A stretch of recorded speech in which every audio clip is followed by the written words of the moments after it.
He was a boy whose face looked both young and old, as if son and father had been pressed into one body. In the parish ledger, his name was written twice, once under child, once under father. At school, children chanted that his skeleton belonged to his own father. When he broke his arm, physicians wrote his bones were decades older than his age. In his family ledger, his name appeared in 2 places, as father and son, written in the same ink. County officials carried away files that mentioned him, then sealed the case. But 2 headstones still remain, both carved with his name, both marked with the same year of birth. How can one boy be written twice, and why was he erased? Before we continue, I want to ask you, where are you listening from right now, and what time is it where you are? Tell us in the comments below, and while you are here, subscribe to Classified Ledgers so stories like this can be told again. They said his face carried 2 lives at once. In certain light, he was plainly a child, hair falling untamed, cheeks with the softness of youth, eyes too wide for the world they watched. But in the shifting shadows of the day, those same features seemed to bear another weight. The brow deepened, the mouth sagged with fatigue, and the eyes held a knowing, not yet earned. Neighbors said it was like looking at a likeness drawn twice on the same page, one fresh, one aged, both inscribed upon the same skin. The unease was not a matter of deformity, nor of illness. It was something subtler, a doubling that unsettled the observer more with each passing glance. Some women remarked that he carried the air of a son walking at his father's side, only there was no father to be found. Children whispered that he was both child and parent, folded together as if the line between them had never been drawn. The parish register gave those whispers weight.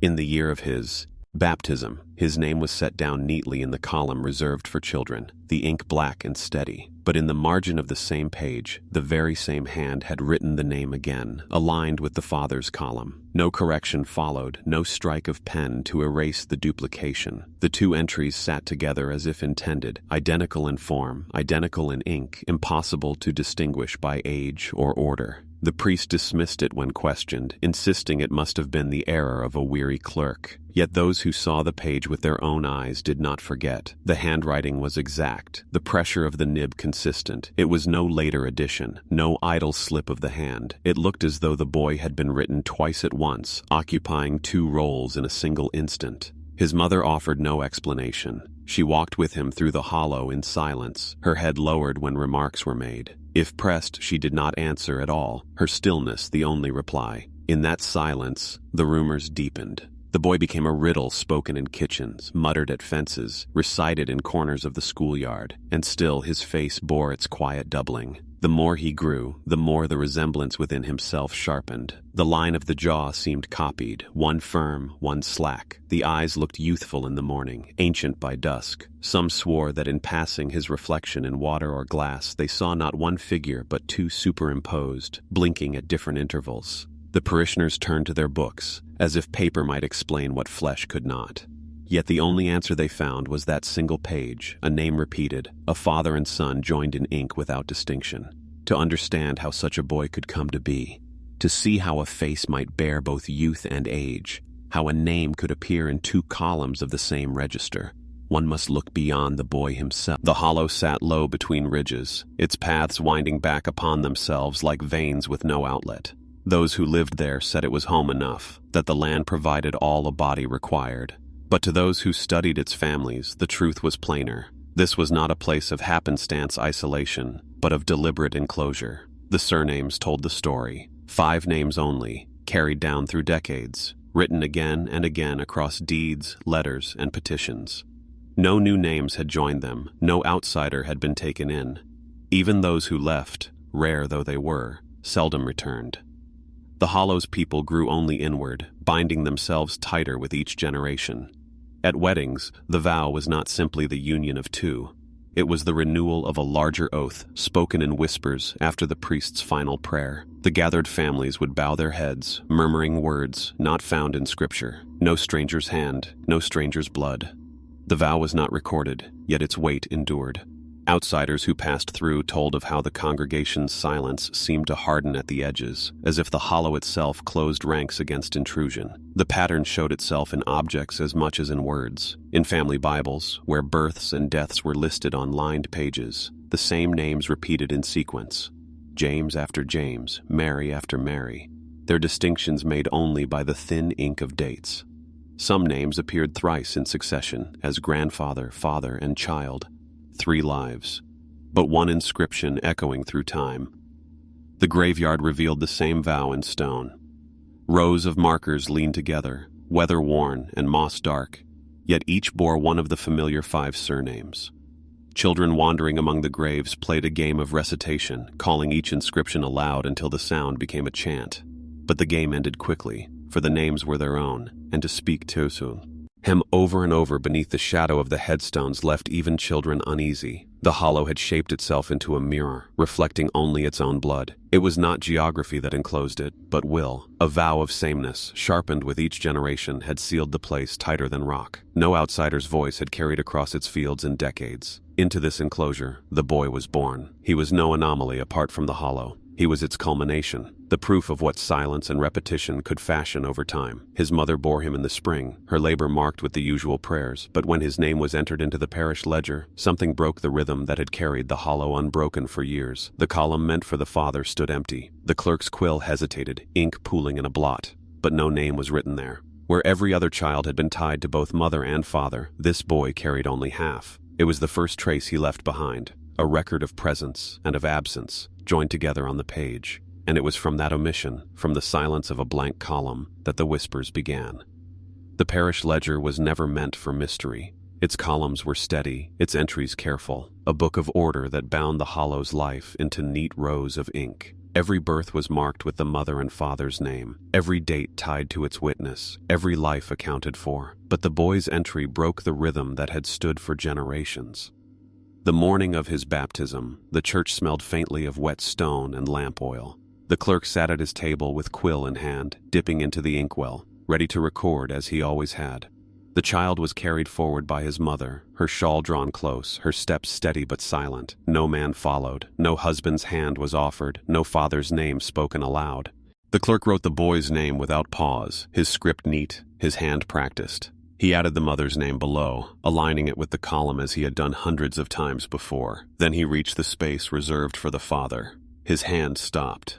The quill hovered above the page, ink gathering at its tip. A drop fell, staining the margin, spreading slowly into the fibers of the parchment. Still, he did not write. Witnesses whispered later that he asked once, then again, who should be named. The mother gave no answer, her eyes fixed on the font, as if the question had not been spoken. At last the clerk moved his hand forward, but not to inscribe. Instead, he drew the quill down in a short, flat stroke, closing the line without a word. The blot of ink remained like a wound, a black mark, where every other child bore a father's name. The page seemed to recoil at the silence. Such omissions were not common in the hollow. Even when a father had died, his name was set down in memory. Even when a child's paternity was in doubt, some answer was always given, a name supplied to preserve the appearance of order. To leave the column blank was more than a clerical absence. It was an admission that no father could be claimed. Parishioners who glimpsed the page afterward spoke of it in whispers. Some said the blot itself was cursed, that it spread wider each time the book was opened. Others swore the letters around it grew paler, as if recoiling from its darkness. The priest himself avoided the page when he turned through the book, his thumb slipping past it too quickly. The entry became more than a record. It became an object of unease. Mothers clutched their infants tighter when their eyes fell upon it, as though fearing the omission might cross into their own names. Men spoke more softly in its presence, their voices losing firmness. Even the clerk, who had made the mark himself, admitted in private that he could not look at it without unease. It was as if the boy had been entered into the ledger twice, once by name, once by absence, and both together made him difficult to place. And then, as he grew, another disturbance began. His face, studied too closely, seemed to carry its own repetition. Child and man pressed together, echoes of 2 lives inscribed upon the same skin. The boy walked among his peers as any child might, but those who looked too closely found their eyes unsettled. His features did not rest in place. His mouth seemed shaped twice, one curve over another, as though a boy's smile had been pressed faintly atop a man's weary lips. His brow carried a heaviness beyond his years, yet in the next instant it lifted, leaving the softness of a child. His eyes troubled most of all, clear and young at first glance, but with a shadow within them, a depth that belonged not to innocence, but to someone who had already lived. Neighbors described him in fragments, unable to capture the whole. One woman said it was like staring at a photograph exposed twice, the outlines doubled and overlapping. Another claimed his face reminded her of her own son and her husband at once, though the boy was neither. The effect was not deformity, nor was it illness. It was repetition, a resemblance that circled back on itself until the line between youth and age was erased. Children with fewer restraints than adults gave words to the unease. They muttered in corners of the schoolyard, calling him his own father. The taunt spread quickly, repeated with nervous laughter, then with confidence, until even the younger children joined in. When he entered the room, the whispers would ripple. Father, son, a chant low enough to avoid the teacher's rod, but sharp enough to sting. Witnesses outside the schoolhouse spoke of stranger moments still. A farmer swore he saw the boy leaning over the trough, and in the water's surface there were two faces, one young and one old, looking back. A seamstress crossing the square at dusk caught him in profile against a lantern, and she swore his shadow walked at a different pace than his body. Others dismissed these tales as imagination, yet none denied the discomfort they felt in his presence. Adults whispered as often as children, though their tones were hushed. Men spoke of the boy as a reminder of judgment, as though his face bore a warning they could not read. Women crossed themselves when he passed, not out of custom but unease. To look at him too long was to feel one's own age pulled forward or dragged back, a distortion of time written upon flesh. The boy himself offered no explanation. He did not answer the taunts, nor correct the whispers. His silence was its own presence, leaving others to interpret what they thought they saw. And in that silence, speculation grew. In later years, when the parish ledger was turned to his page, there were those who swore faint notes had once been written in the margin, brief observations, perhaps even warnings about his uncanny resemblance. But when the book was examined again, those marks were gone. Heavy strokes had scratched across the parchment, leaving only scars where words had been. It was this act of erasure that unsettled the hollow most. For if the page had once carried explanation, or even acknowledgement, then someone had chosen to destroy it. The question was why. The parish ledger was a book meant to endure, its thick pages bound in leather, its corners reinforced with brass. It had outlasted priests, schoolmasters, and clerks, holding within it the measured order of baptisms, marriages, and deaths. But on one page, the order failed. The boy's baptismal entry carried more than silence. Beside the line where his name was set down, faint markings once lingered in the margin. Parishioners who had glimpsed them swore that they were not idle flourishes or ips of ink, but words. The clerk, they said, had tried to record what could not be neatly bound by columns and headings. Whatever he wrote, it did not remain. The parchment bore scars of its removal. Tilted to the light, the grooves of letters could still be traced, shallow indentations where the nib had pressed too hard. Some resembled half-formed words, their shapes indistinct but undeniable. A blot near the corner hinted at hesitation. The quill paused, then dragged, leaving behind a thick dark spot. Across the margin, heavier strokes had been drawn, cutting through the faint lines as if to strike them out entirely. Whispers gathered around those marks. Some claimed the clerk had written unexplainable, the only word broad enough to hold what he had seen. Others insisted a name had been inscribed, a man not of the hollow, someone no one could account for, later excised to protect the community's vow of sameness. The most troubling rumor said the words had described no father at all, only that the boy resembled himself. No proof remained, only the scars.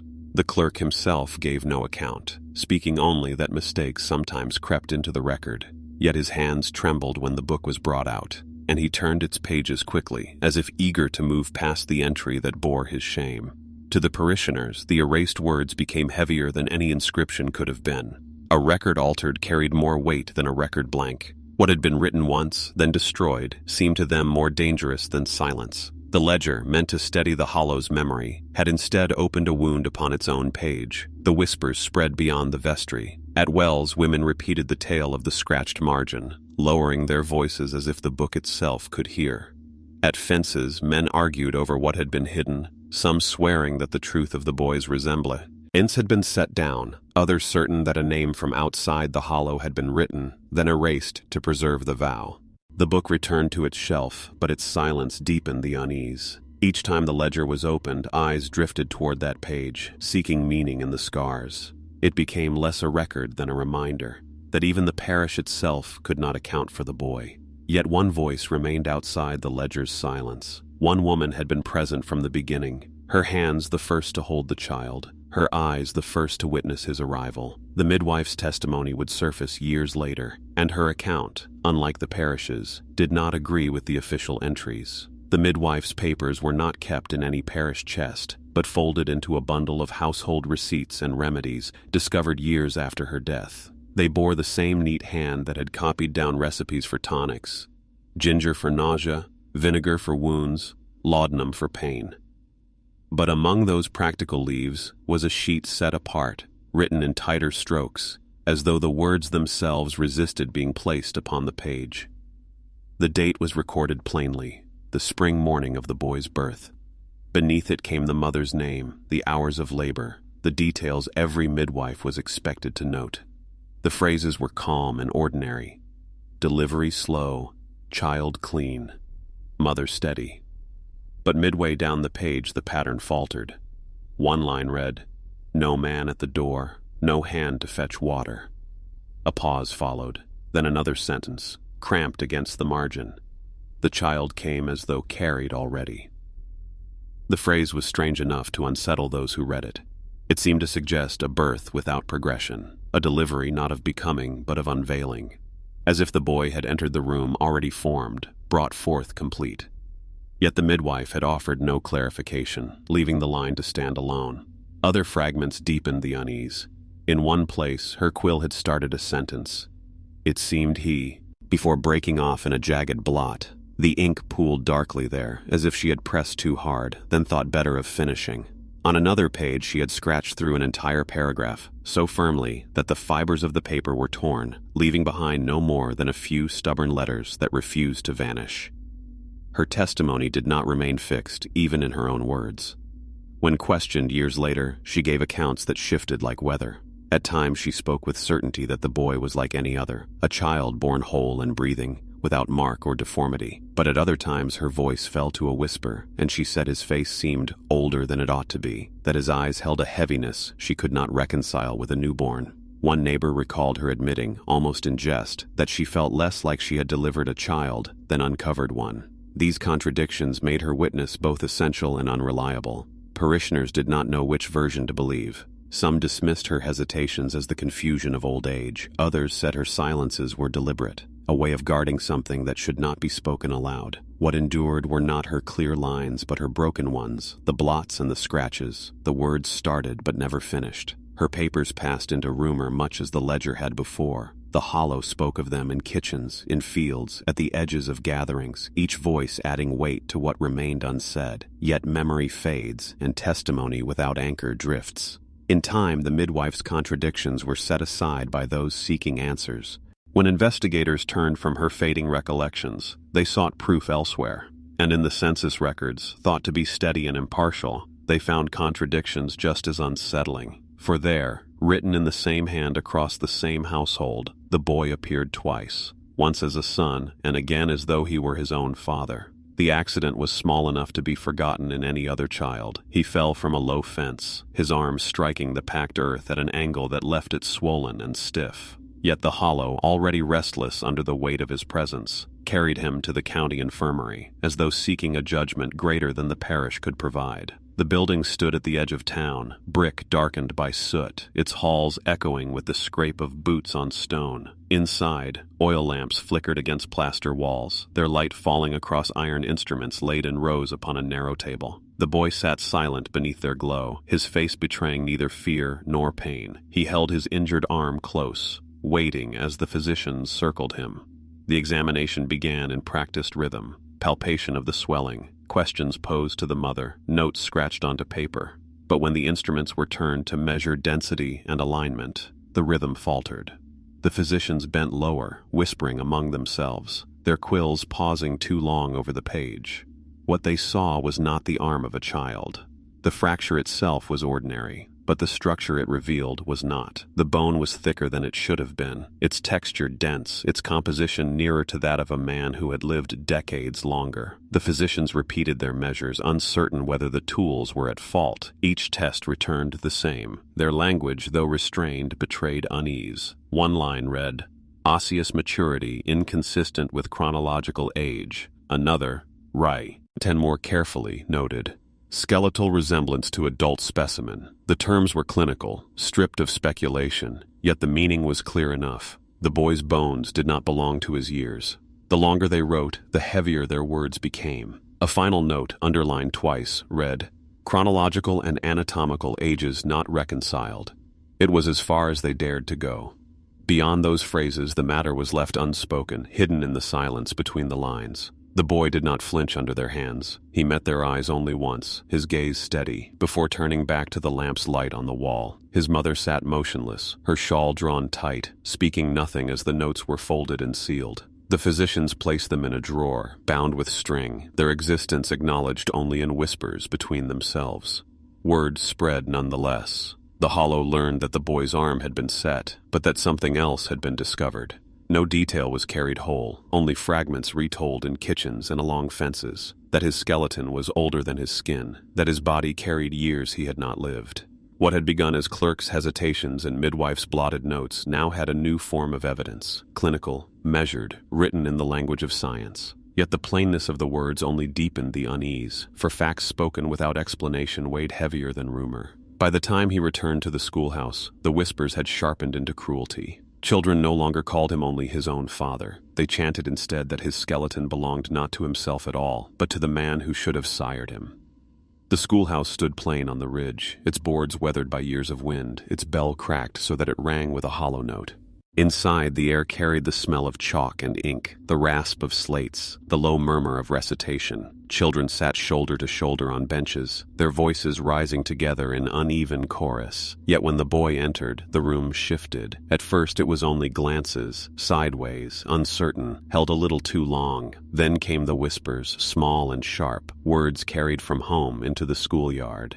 "His own father," one child muttered, and another echoed it, and soon the phrase returned each morning like a ritual. What had begun as a jest hardened into a chant, whispered behind hands, scratched faintly into the dust of slates. The boy did not answer. He sat with his slate balanced carefully on his knees, his eyes lowered, his silence heavier than any retort. But his stillness did not quiet the room. If anything, it deepened the cruelty, for the children, emboldened by each other, repeated the words until they grew into rhythm. Father, son, a low song threading through the lessons. The teachers tried to stamp it out. They wrapped their rods across desks, ordered the offenders to the front, sent them home with psalms to copy until their hands cramped. Yet even their own reports, passed quietly to the parish, carried uneasy notes. One schoolmistress wrote that she could not still the room because she herself felt unsettled by the boy's presence. "His likeness," she admitted in a margin, "is not that of a child alone." There were other details, more troubling still. When the children copied their names onto slates, his hand pressed so firmly that the letters seemed to double, shadows of the same strokes etched beneath the first. In recitations, his voice slipped strangely between tones. At times high, uncertain, the pitch of a boy not yet grown. At other times lower, weighted with a resonance that startled the room into silence. Teachers noted these changes without commentary, leaving them recorded in plain words, voice inconsistent. By winter, the taunt had grown into a kind of legend. The phrase "his own father" no longer referred only to the boy, but had become a story passed among the children, repeated in games, carried down the road after lessons. Some claimed they had seen his shadow move differently than his body, others that when he glanced at them, his face looked twice in the space of one breath. Whether invention or observation, the reports all pointed toward the same unease. The boy remained silent. He bore the chants, the doubled glances, the shifting tones of the room, as though the matter did not belong to him but to those who observed him. Yet his stillness did not protect him. It only left the others to fill the silence with their own conclusions. In time, the whispers reached beyond the schoolhouse walls. Reports of his resemblance and the cruel chants of the children were carried back to the parish, and from there into the county. Officials who had read the physician's earlier notes of his fractured arm found themselves newly curious. The matter, once confined to ledger margins and whispered vows, would soon escalate, for the physicians of the county infirmary had begun to examine him again, not for injury, but for the peculiarities written into his very blood. The boy returned to the county infirmary not for injury this time, but at the insistence of parish officials who carried whispers too heavy to ignore. The building received him in silence. Corridors lit by oil lamps, the air sharp with carbolic, the faint echo of boots on tile. He was led into a room where iron instruments lay arranged in ordered rows, their surfaces cold beneath the lamplight. The physicians examined him with the restraint of men trained to trust only what they could measure. Their hands moved over his frame, their calipers fixed upon bone and jaw, their instruments pressed to skin. At first their notes were steady, height, weight, pulse, all within range. But as their measurements grew closer, the rhythm faltered. His bones were fragile, brittle where they should have been supple. The radius of his forearm carried the thickness of a grown man's, while the joints bore the softness of youth. His cranial structure showed signs of maturity, the sutures firm, yet the skin across his brow remained smooth. The notes, though clinical, revealed the confusion. Osseous maturity inconsistent with chronological age. Another line read, physiognomy indeterminate, juvenile and mature features concurrent. The longer they examined him, the less certain their terms became. One physician, more cautious than the rest, wrote simply, subject appears doubled in aspect. Another added, skeletal resemblance to adult specimen, chronological variance extreme. No conclusions followed, only the repetition of words like inconsistent, indeterminate, unreconciled. The boy remained silent throughout, his eyes fixed on the wall where the lamplight flickered. His stillness unnerved the men, for he neither protested nor flinched. He accepted their prodding as though it were inevitable, his expression calm, almost watchful. His mother sat nearby, her hands clasped, her face unreadable. When the examination ended, the notes were gathered quickly. The physicians did not debate their findings aloud. Instead, they folded the pages, tied them with string, and sealed them with wax. The drawer in which they were placed was locked, the key handed to the senior among them. The matter was not circulated, not entered into the county's official health records. It was bound and sealed, as though secrecy might shield them from the weight of their own words. Yet secrecy has a way of slipping through cracks. Clerks spoke in passing, repeating fragments they had glimpsed. Bones older than skin, some muttered. A child who carries a man's skeleton. These whispers, once confined to hospital corridors, traveled outward, finding their way back into the hollow. There they mingled with the chants of school children and the silence of the parish ledger, deepening the sense that the boy was less a child than a repetition of something already lived. But the sealed notes did not rest long in their drawer. In time, county officials became aware of their existence. The language, restrained yet disturbed, had drawn notice. Questions were raised not of the boy alone, but of the hollow itself, and what might be hidden there. And so, in the spring, representatives were sent into the valley. They carried with them boxes for files and a mandate unspoken, to collect, to contain, and to silence what had already been recorded. They came without ceremony, wagons creaking up the hollow road in the pale light of morning. The men who stepped down were not soldiers but officials, their coats marked by the county seal, their collars stiff with starch. They carried clipboards and questions instead of rifles, yet their presence unsettled the valley more than an armed patrol might have. For their purpose was not protection, but collection. They went door to door, speaking in clipped tones, their questions rehearsed. Every household was asked for names, dates, and marriages already known. Bibles were placed upon tables, opened, inspected, their pages turned with gloved hands. Loose papers were gathered without comment. Birth slips, marriage bans, burial receipts. Each document was stacked, tied with string, and slid into waiting boxes. The families complied, though unease grew with each visit. Mothers hovered over their books as though afraid a page might be lost.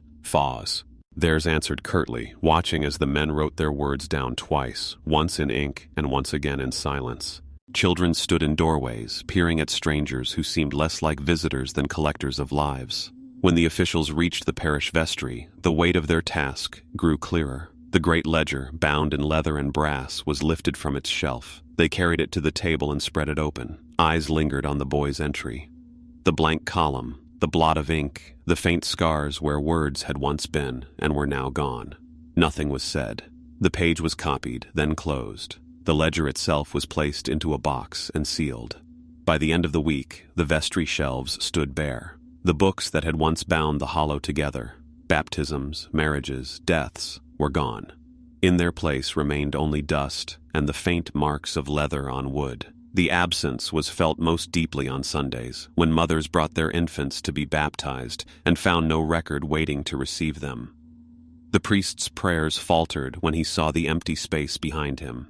In the cabins, too, the absence grew heavy. Boxes had swallowed Bibles, papers, letters, and receipts until the walls seemed stripped of memory. Some families whispered that the officials meant to erase them entirely, to carry away not just proof of the boy, but proof of them all. Others insisted it was necessary, that the county would preserve the truth better than the Hollow ever had. The wagons rattled out of the valley at dusk, heavy with tied bundles, their wheels sinking into the mud.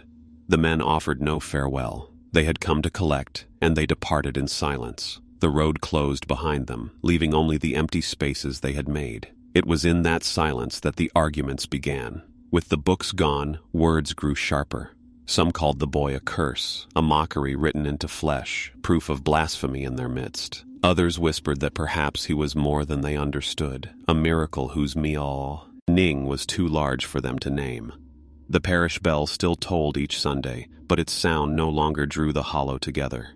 The church, once crowded with familiar voices, now stood half-empty, its pews marked by absences more telling than any sermon. What had been whispered in kitchens and fields had entered openly into the house of worship, a division not of doctrine but of belief about the boy who sat among them. The priest carried on, though his voice trembled. His sermons faltered between caution and conviction, his words pressed thin by the weight of too many gazes. He spoke of patience, of mysteries too great for mortal reckoning, but each sentence seemed to lean toward silence before it ended. When his eyes met the boy's, his throat closed, and his hands trembled upon the pulpit. For some, patience was not enough. They whispered that the boy was a curse, a living mark against creation. They called his doubling a mockery of God's order, a blasphemy too dangerous to ignore. These families withdrew their children from the pews nearest him, crossing the aisle to sit apart, their prayers spoken with voices sharpened by fear. Yet others lingered. They watched him as though waiting for revelation. To them, his strangeness was not corruption, but sign, a mystery hidden within the flesh. They whispered of prophets unrecognized in their own day, of miracles too disquieting to be welcomed. Mothers told their children to remember his face, for they believed it might bear meaning beyond the Hollow's measure. In the same church, prayers diverged. One side knelt in petition for protection, asking God to shield them from the boy's presence. Their words spoke of danger, of judgment, of wrath waiting to fall. The other side bowed their heads in quieter tones, asking for guidance, for the strength to see beyond appearances, for the wisdom to recognize what might yet be holy. The sound of these prayers rising together did not harmonize. They pressed against each other, a dissonance that left the air thick and uneasy. The division seeped into every part of parish life. The collection plate grew lighter, for families who saw blasphemy withheld their coin, while those who believed in miracle gave more than before, hoping to preserve what they thought divine. Hymns faltered as voices dropped out, one line sung against another.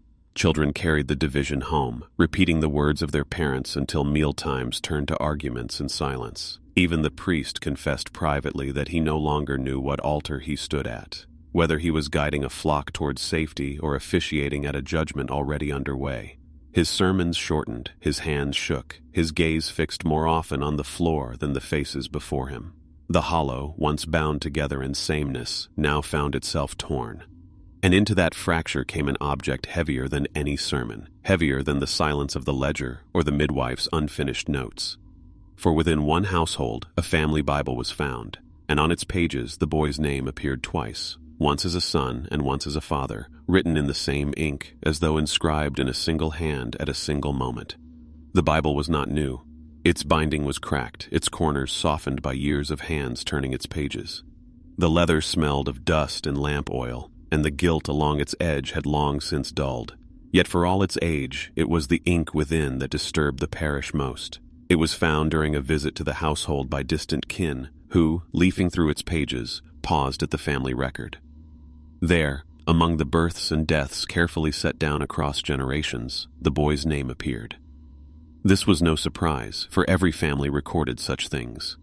But what stilled the visitor's voice was the fact that his name appeared twice. The first was plain, under son, aligned with his mother's name, the date of his birth written in the same script that had marked others before. Yet on another page, in the section where fathers were listed beside their children, his name appeared again. The hand was the same, the ink aged alike, as though both inscriptions had been made not years apart, but in the same moment. There was no correction, no marginal note, no attempt to clarify. It was not an error added later, but an entry that looked deliberate. Father and son, written with one name, one hand, one stroke of ink. The page held it calmly, but those who read it recoiled. When word spread, parishioners came to see for themselves. Some refused to open the book, standing instead at a distance as though the pages might carry contagion. Others who dared to look placed their hands to their mouths, unwilling to speak.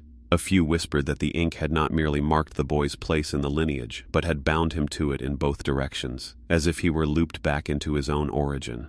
The Bible was returned to its mantle, but its presence grew heavier than the house itself. No visitor lingered long within its walls. Neighbors who once shared meals now crossed to the other side of the road. Children who had played in the yard were kept indoors, told to keep their distance. Even kin, who had turned its pages, ceased to return, unsettled by what their eyes had read. The mother made no effort to erase it. She neither denied nor explained, leaving the book where it had always rested, its cracked leather spine visible to any who entered. This stillness became its own defiance, a silence more unsettling than words. The hollow, which had long whispered about the boy, now turned its silence upon the house itself. Windows were shut, doors seldom opened. Nights passed without the sound of voices or the glow of firelight behind glass. In time, people began to speak of the household as if it no longer belonged to the living.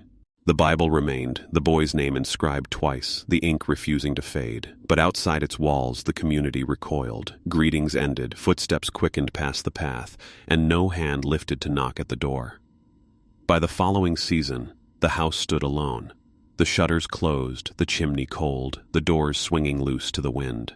The boy's household did not fall suddenly, but by degrees. It began at the fence line, where neighbors once lingered in talk at dusk. Children who had played across the posts were pulled sharply back by their mothers, told to keep to the road. They obeyed without question, though some glanced over their shoulders, curious and uneasy. The fence, once a gathering place, grew quiet, its rails graying under weather and neglect. Greetings that had once bridged the path were withheld. A man passing the house no longer tipped his hat, but kept his eyes fixed forward, his pace brisk. Women who once carried bread or broth during illness now turned aside, unwilling to set foot near the door. The silence thickened with each season, until the household stood as though cut out from the hollow's life, visible yet untouchable. Within, the family drew inward. Curtains remained closed, shutters pulled across the windows, even at midday. The chimney, which once smoked faintly on cold mornings, stood cold against the sky. No voices were heard through its walls, no laughter, no quarrel, no sound of work. Even the sound of tools splitting wood fell away, as though the rhythms of ordinary life had been abandoned. The garden, once turned in neat rows, grew over with weeds. Vines curled along the porch rail, creeping into the cracks of the wood. Grass rose against the fence, taller each season, until it seemed to swallow the yard entirely. To passers-by, the house no longer appeared tended by living hands, though smoke still rose on rare nights when the fire was lit within. Rumors spread that the family had already left, though figures were sometimes glimpsed in the yard. One farmer swore he saw the boy standing at the gate, his face pale in the dusk, though no word passed between them. Another claimed that the shutters rattled not from wind, but from movement within. Yet these glimpses only hardened the conviction that the household no longer belonged to the hollow. By the time the leaves fell, the community treated the place as abandoned. Children were warned not to wander near. Their steps quickened as they passed. Adults spoke of it in past tense, as if the family were already gone, their silence too complete to belong to the living. The house stood in plain sight, yet it was as though it had slipped from the hollow's world into another, its shutters like eyelids closed against all who looked. The abandonment was not only of neighbors, but of record.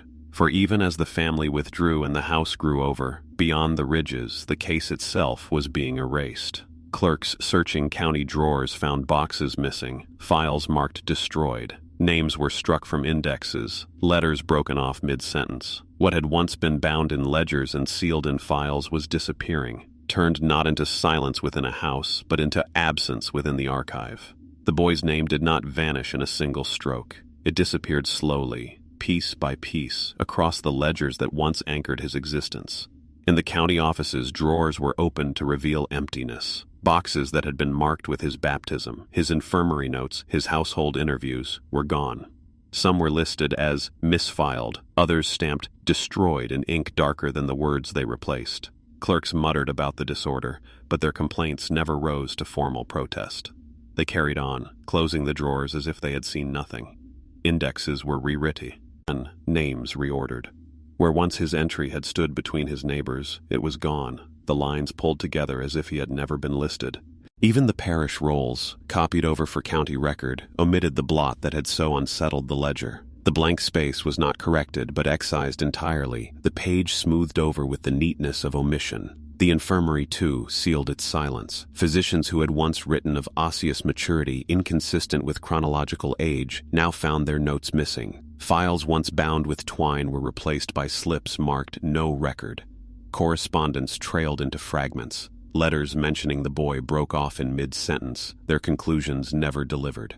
One physician's journal bore only the words, "Subject appears doubled," before the page was torn away. In census copies, his name was scratched faint, then absent altogether. Officials explained it as error, a line added where none should have been, a duplication corrected. Yet those who remembered seeing the entries could not shake the sense that a life was being pulled back out of ink, erased not for clarity, but for concealment. The erasure was careful, but not perfect. Gaps remained, spaces where handwriting grew abruptly tight, or dates no longer matched the sequence around them. Clerks muttered of these inconsistencies in corridors, but no testimony was left in writing. To speak openly would have been to acknowledge the case, and acknowledgement itself had become forbidden. By degrees, the boy's existence became a matter of rumor rather than record. Parishioners whispered of files carried away and burned, of ledgers sealed in vaults no one could name. The county archive denied his presence entirely. It was as though the effort to erase him had been not merely administrative, but deliberate, a silence made official. And yet, silence could not cover everything. Paper could be burned, ink scratched out, entries excised, but in the hollow itself, stone endured where parchment failed, for in the graveyard, 2 headstones stood, carved by the same mason's hand, each bearing the same birth year. One carried a death date early, as if for a child. The other bore a date decades later, as if for a man. The graveyard lay on a slope above the hollow, its stones leaning with age, its paths worn thin by years of footsteps. Grass grew high between the markers, bending in the wind like a congregation forever bowed. It was there, among the familiar surnames repeated again and again, that 2 stones stood side by side. At first glance they seemed unremarkable, cut from the same gray stone, their inscriptions simple. Yet those who lingered found their unease deepening with every word they read. Both carried the same birth year. The first stone ended abruptly, a short span of dates, the kind reserved for a life cut before it had properly begun. The second, set only an arm's length away, bore a death date decades later. Stretched across years, the first never lived. The names were the same. The letters, chiseled by the same mason, seemed almost copied. Yet they were not error. The stones stood together, their distance deliberate, as though someone had wished to mark not one life but 2, the child and the man, written separately but belonging to the same birth. Parishioners avoided the spot. On Sundays, when services ended and families walked among the graves, no one tarried before those 2 stones. Children were hushed if they drifted near, their hands pulled back sharply as if the very letters might soil them. Even the priest, when asked to bless the ground, faltered, his prayer trailing off into silence. Those who did look carried the image home but seldom spoke of it. They said the dates resisted understanding, that the stones seemed less like markers of death than a riddle carved in stone. Some whispered that the masons had carved them under instruction, though no one knew whose voice had ordered it done. Others swore that one stone had been added much later, placed beside the first without permission, as if completing a sentence written years before. In time, the pair of graves came to embody what the hollow had never dared to name aloud. The boy who had been entered twice in the parish register, twice in rumor, twice in the midwife's faltering account, now lay written twice into stone. Father and son, collapsed into one birth year, stretched across 2 deaths. No one tended the plot. Grass overtook the base, lichen spread across the inscriptions until the dates grew faint. Visitors hurried past, their silence heavier than mourning, for what they left unspoken weighed more than any prayer could carry. The hollow itself seemed to conspire to let the stones sink back into the earth, as though forgetting might protect them. And so the matter ended not with truth, but with absence. The ledgers had been sealed, the files destroyed, the names struck out. Only the stones remained, mute and unyielding, their twin inscriptions testifying to a life lived twice and recorded twice, though no one could say how. The boy who had been called both father and son, who was written into records as presence and omission alike, found his final doubling in the burial ground. Written twice in life, he was written twice again in death. And with that, the hollow closed its mouth. The case was not resolved, only buried, sealed not by explanation, but by silence. If you stayed with us through this case, you know how easily names can vanish and how silence can replace truth. Make sure these stories are not buried again. Like this video and subscribe to Classified Ledgers so that what was erased can still be remembered.